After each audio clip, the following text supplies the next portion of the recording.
Good evening guys, എല്ലാവരും സുഖമായിട്ടിരിക്കണമെന്ന് വിശ്വസിക്കണു. അപ്പോൾ മറ്റൊരു പുതിയ വീഡിയോയിലേക്ക് സ്വാഗതം.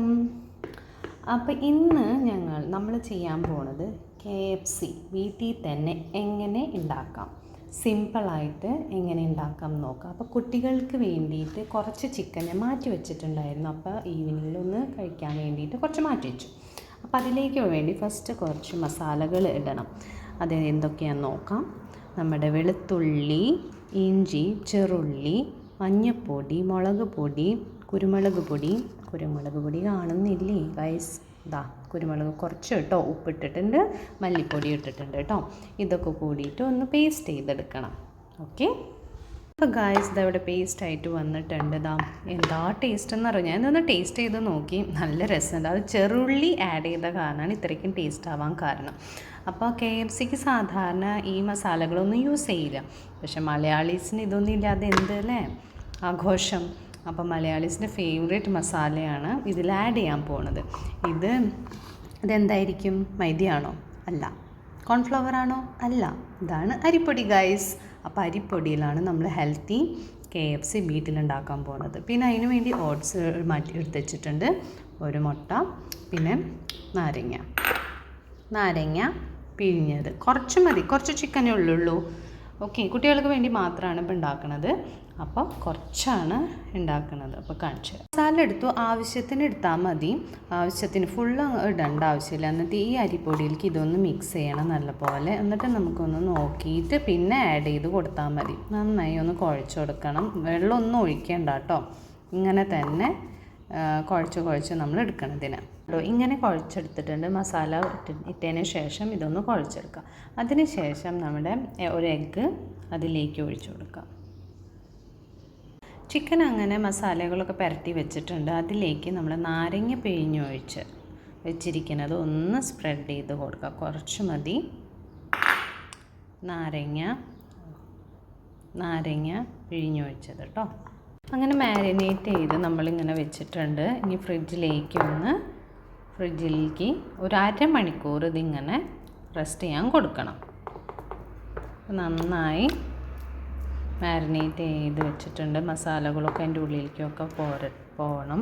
അപ്പോൾ അതാ ഗൈസ് ഇവിടെ മാരിനേറ്റ് ചെയ്ത് ഇങ്ങനെ വെച്ചിട്ടുണ്ട്. ഇനി മസാല ഒക്കെ നന്നായി തേച്ച് പിടിപ്പിച്ച് വെച്ചിട്ടുണ്ട്. ഇനി ഇത് ഫ്രിഡ്ജിലേക്ക് നമുക്കൊരു 1/2 hour റെസ്റ്റിംഗ് ടൈം കൊടുക്കണം. ഓക്കെ, അങ്ങനെ ഗൈസ് ഫ്രിഡ്ജിൽ അരമണിക്കൂർ വെച്ചതിന് ശേഷം നമ്മളതിന് പുറത്തേക്ക് എടുത്തു.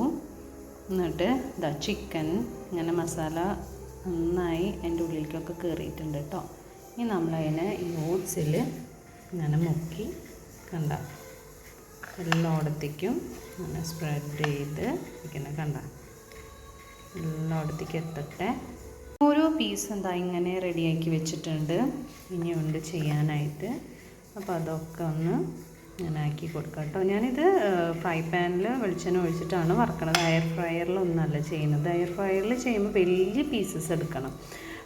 ഇത് മക്കൾക്കാവുമ്പോൾ അവർക്ക് കുഞ്ഞി പീസാണ് ഏറ്റവും ഇഷ്ടം.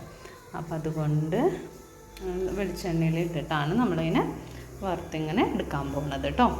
അപ്പോൾ ബാക്കിയെല്ലാം ചിക്കൻ പീസസ് നമുക്കിങ്ങനെ ചെയ്യാം. ബാക്കിയുള്ള എല്ലാ ചിക്കൻ പീസസ് ഇങ്ങനെയൊക്കെ ചെയ്ത് വയ്ക്കാം. ഒരു സൈഡിൽ വെളിച്ചെണ്ണ അവിടെ ചൂടാക്കാനായിട്ട് വെച്ചിട്ടുണ്ട്. ചൂടായിക്കൊണ്ടിരിക്കുകയാണ്. ആയതിന് ശേഷം നമുക്കിത് അങ്ങോട്ട് വറുക്കാനായിട്ട് സ്റ്റാർട്ട് ചെയ്യണം. വൺ മോർ ലാസ്റ്റ് പീസ് ഇത് ഓട്സ് മൊത്തം ഇങ്ങനെ മുങ്ങി കുളിക്കട്ടെ. Full oats. ഓക്കെ, ഇപ്പോൾ വെളിച്ചെണ്ണയുടെ ചൂടാക്കാനിട്ടിരിക്കും. ഹൈ ഫ്ലെയിമിലാണ്. നമ്മളിത് വറുക്കുമ്പോൾ ലോ ഫ്ലെയിമിലിട്ടിട്ട് വേണം വറുക്കാനായിട്ട്. ഹൈ ഫ്ലെയിമിലല്ല, ലോ ഫ്ലെയിമിൽ. എന്താണെന്ന് വെച്ചാൽ നമ്മുടെ ഈ ഓട്സ് അല്ലെങ്കിൽ കരിഞ്ഞു പോകാനുള്ള സാധ്യത വളരെ കൂടുതലാണ്. അപ്പോൾ വെരി ലോ ഫ്ലെയിമിൽ തന്നെ ഇട്ട് നമ്മളതിനെ വറുത്തെടുക്കണം. കണ്ടോ ഗൈസ്? അപ്പോൾ അതാ ഇങ്ങനെയാണ് ലാസ്റ്റ് ലുക്ക്. കണ്ടോ? ഇങ്ങനെ ആയിട്ടുണ്ട്. അങ്ങനെ പാൻ ചൂടായി, വെളിച്ചെണ്ണ ഒഴിച്ച് അത് നന്നായി ചൂടായിട്ടിരിക്കുകയാണ്. ഞാൻ ഫ്ലെയിമൊക്കെ ഒന്ന് കുറച്ചു. ഇനി നമുക്ക് ഓരോ പീസസ് അതിലേക്ക് ഇടാം.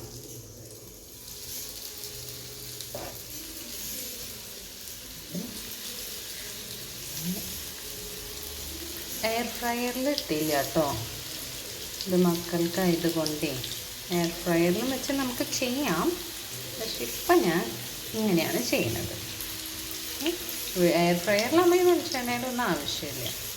ഓക്കെ, അപ്പോൾ അതാ കണ്ടോ ഗൈസ്, എന്താ രസമല്ലേ? ഇങ്ങനെ തന്നെ കാണാൻ തന്നെ നല്ല രസമില്ലേ?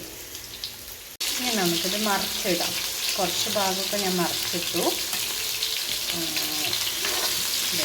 കണ്ടോ, ഫസ്റ്റത്തെ സൈഡ് കണ്ടോ ഇങ്ങനെ ആയിട്ടുണ്ട്. ഓരോന്നായിട്ട് മറിച്ചിടാം. അങ്ങനെ ഗായ്സ്, നമ്മുടെ super duper KFC, home made KFC ഇതാ ഇവിടെ റെഡി ആയി കഴിഞ്ഞു. നോക്കി എൻ്റെ ലുക്കൊക്കെ നോക്കൂ. വാവ്, എന്താ രസമല്ലേ? ഇനി നമുക്ക് പ്ലേറ്റിലേക്ക് സെർവ് ചെയ്യാം. അങ്ങനെ ഗായ്സ്, പ്ലേറ്റിലേക്ക് അങ്ങനെ സെർവ് ചെയ്തു. ഹോം മെയ്ഡ് KFC ഇതാ ഇവിടെ റെഡി ആയി കഴിഞ്ഞു with potato wedges and home made tomato ketchup. കണ്ടോ? അപ്പോൾ എല്ലാവരും മസ്റ്റായിട്ട് ട്രൈ ചെയ്യണം. എന്നിട്ട് അഭിപ്രായങ്ങൾ അറിയിക്കണം.